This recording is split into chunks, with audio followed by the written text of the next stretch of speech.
देखिए एग्जाम्पल 10, ये प्रश्नावली 15.3 के ठीक आगे के उदाहरण है। ये भी एग्जाम में आ सकते हैं, बढ़िया है, इसलिए देख लीजिए। एक 42 मीटर व्यास का मैदान है, तो लिखते हैं मैदान का व्यास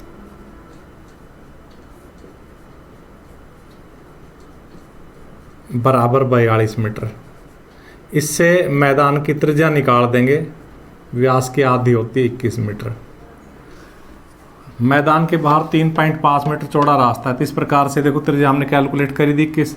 ये मैदान की त्रिज्या तो 21 हो गई और इसके ठीक बाहर 3.5 मीटर चौड़ा रास्ता बना हुआ है। इस रास्ते के अंदर हमें कंकड़ बिछाने हैं। तो ये रास्ता क्या है, आपको ऐसे 5-4 सवाल हम करवा चुके हैं। संकेंद्री वृत्तों से परिबद्ध क्षेत्रफल है। तो हम क्या लिखेंगे, अब रास्ते की चौड़ाई लिख के रास्ते सही त्रिज्या निकाल देंगे। लिखेंगे रास्ते की चौड़ाई, और वो हमसे सवाल में लिखी हुई 3.5 मीटर, हमने यहाँ भी यही सवाल में से नोट कर रखी, चित्र में भी लिखेंगे। इसलिए रास्ते सहित त्रिज्या, और जो मैदान की त्रिज्या है उसमें हम 21 मीटर में 3.5 मीटर जोड़ देंगे, तो ये आ जाएगी हमारी 24.5 मीटर। लिखेंगे अतः रास्ते का क्षेत्रफल, और रास्ते का क्षेत्रफल का डायरेक्ट फॉर्मूला है pi r square minus r square. Pi का मान 22/7, r का मान 21 नहीं, r ये छोटे r का मान है, r का मान 24.5 और छोटे r का मान 21। यहाँ हम फिर वही a square minus b square का फॉर्मूला लगा देंगे। तो 22/7 24.5 प्लस 21 और 24.5 minus 21। A square minus B square बराबर a plus B, a minus B. 22/7 इसको जोड़ देंगे, देखो 24 और 21 होते 45, तो 45.5 और ये घटाएंगे तो 3.5। 7 पंजे 35, जब 22 को 0.5 से गुणा करेंगे तो 110 और एक अंक छोड़ के 10 मिलाओ। अब इस 11 को 45.5 से गुणा करेंगे, देखो 11 पंजे 55, 11 को इससे गुणा कर रहा हूँ, फिर 11 पंजे 55 और 5 हासिल के 60, फिर 11 चौक 44 और 6 हासिल के 50 और एक अंक छोड़ के 10 मिलाओ। तो ये रास्ते का क्षेत्रफल आ गया। और रास्ते पर कंकड़ बिछाने का वे क्या है, 4 रुपये प्रति वर्ग मीटर। तो क्या लिखेंगे, चूंकि 1 वर्ग मीटर पर कंकड़ का वे या कंकड़ बिछाने का वे बराबर कितना दिया हुआ है सवाल में, 4 रुपये। इसलिए रास्ता का क्षेत्रफल यह है, इतने पर कंकड़ बिछाने का वे, इसलिए रास्ते पर कंकड़ बिछाने का वे, तो ये 500.5 है, इसको 4 से गुणा कर देंगे। तो देखो 4 पंजे 20, एक अंक छोड़ के 10 लग जाएगा। 4 पंजे 20 यहाँ तक आ लिया, फिर ये 0, फिर दोबारा से 4 पंजे 20। तो इस प्रकार से 2002 रुपये उस रास्ते में कंकड़ बिछाने का खर्चा हो जाएगा। देखिए एग्जाम्पल 11 है। छायांकित जो ये शेडेड है, इस भाग का क्षेत्रफल हमें ज्ञात करना है, जबकि ABCD एक 14 सेंटीमीटर भुजा का वर्ग है। तो लिखते हैं वर्ग की भुजा बराबर 14 सेंटीमीटर। अब देखो इसमें कई बातें लिखी नहीं, तो वो चित्र को देख के अंडरस्टूड हो जाएगी कि ये दोनों वृत्त समान त्रिज्या के हैं। इसलिए इन दोनों वृत्तों का मिला करके जो कुल लंबाई है वो कितनी हो जाएगी, 14 सेंटीमीटर। तो इसके जो व्यास है वो कितने हो जाएंगे, 14 के आधे, 7 का ये हो जाएगा और 7 का ये हो जाएगा, क्योंकि कुल 14 है ना। ये दोनों व्यासों का जोड़ 14 है, क्योंकि इसकी भुजा 14 है। तो हम क्या लिखेंगे, हम लिखेंगे इसलिए वृत्त का व्यास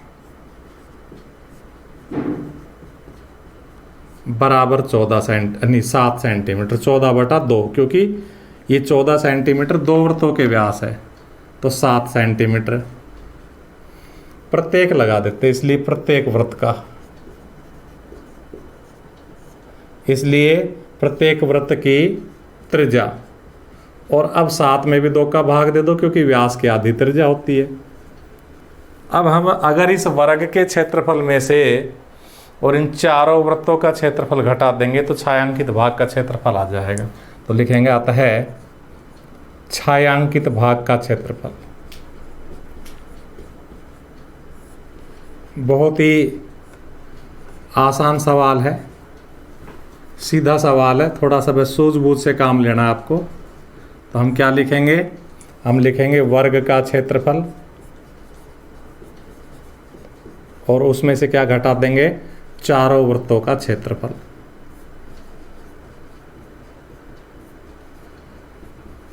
दोनों के सूत्र लगा देंगे। वर्ग का क्षेत्रफल भुजा स्क्वायर, 4 वर्ग है इसलिए 4 और 4 वृत्त है इसलिए 4 और 1 वृत्त का होता है पाई आर स्क्वायर।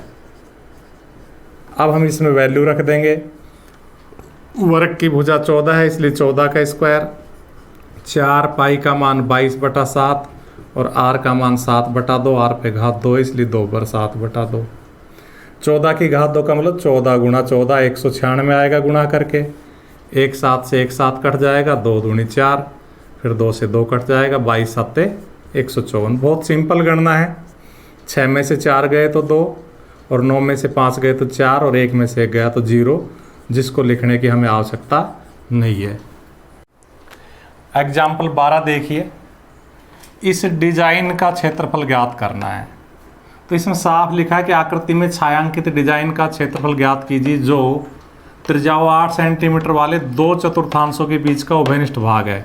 यानी कि एक तो वृत्त का चौथा हिस्सा हो गया ये A B M D, M बीच में इसीलिए लिखा हुआ है ए बी एम डी, ए ये वाला। तो जब हम इस चतुर्थांश का क्षेत्रफल निकालेंगे तो वृत्त के चौथे हिस्से का क्षेत्रफल का फॉर्मूला लगा देंगे 1/4 पाई आर स्क्वायर। ऐसे ही ये वाला चतुर्थांश है, इसका क्षेत्रफल निकालेंगे। तो आप देखो जब मेरा पेन चल के जाता तो आप ध्यान से देखो कि जब ये वाला चतुर्थांश निकालते हैं तो इसमें भी छायांकित भाग आता है, और जब ये वाला चतुर्थांश निकालते हैं तो इसमें भी छायांकित भाग आता है। अतः अगर इन दोनों चतुर्थांशों के क्षेत्रफलों को जोड़ देंगे तो ये छायांकित भाग 2 बार जुड़ जाएगा। और अगर इन दोनों चतुर्थांशों को जोड़ दे तो क्या हो जाएगा, वर्ग का क्षेत्रफल हो जाएगा पूरा तो, और एक बार चतुर्थांश का क्षेत्रफल फालतू हो जाएगा, क्योंकि एक बार तो इसके अंदर वर्ग के अंदर बना ही हुआ है। भाई ये एरिया सिर्फ एक बार जुड़ता है इधर का, वो एरिया सिर्फ एक बार जुड़ता है उधर का, लेकिन बीच का 2 बार जुड़ता है। तो एक बार तो जाई जुड़ता है और एक बार फालतू जुड़ता है। तो हम इसके साथ जो चतुर्थांश है वहां तक का उसका क्षेत्रफल निकालेंगे, फिर जो इधर का चतुर्थांश है उसके साथ इसका क्षेत्रफल निकालेंगे, दोनों का जोड़ करेंगे तो उस जोड़ में फालतू होगा। अतः उस जोड़ में से इस वर्ग का क्षेत्रफल घटा देंगे तो इस डिजाइन का क्षेत्रफल आ जाएगा। तो हम क्या लिखेंगे, हम लिखेंगे r बराबर 8 सेंटीमीटर और चतुर्थांश ए बी एम डी का क्षेत्रफल, चतुर्थांश ए बी एम डी का क्षेत्रफल।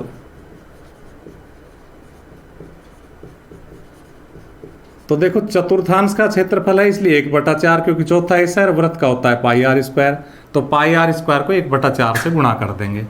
तो 1/4 पाई का मान 22/7 और आर का मान 8 गुणा 8। ये 4 से कट जाएगा, 4 दूनी 8, 8 दूनी 16, 16 दूनी 32 और 3 35। इस तरह से एक चतुर्थांश का क्षेत्रफल आ गया। अब हम दूसरे का निकालेंगे, चतुर्थांश बी सी। कैसे निकाले, यहां से लिखे, यहां से लिख लेते बी सी डी एन का क्षेत्रफल। चतुर्थांश बी फिर सी फिर डी फिर एन का क्षेत्रफल। ये भी 352, दोबारा कैलकुलेट करने की जरूरत नहीं है, बटा 7 वर्ग सेंटीमीटर ही आएगा, क्योंकि इसकी भी त्रिज्या 8 है, दोनों की 8 है। लिखेंगे तथा वर्ग का क्षेत्रफल क्या होता है, भुजा स्क्वायर, और इसकी भुजा कितनी दी हुई है 8, तो बराबर 8 का स्क्वायर 64 वर्ग सेंटीमीटर। लिखेंगे अतः डिजाइन का क्षेत्रफल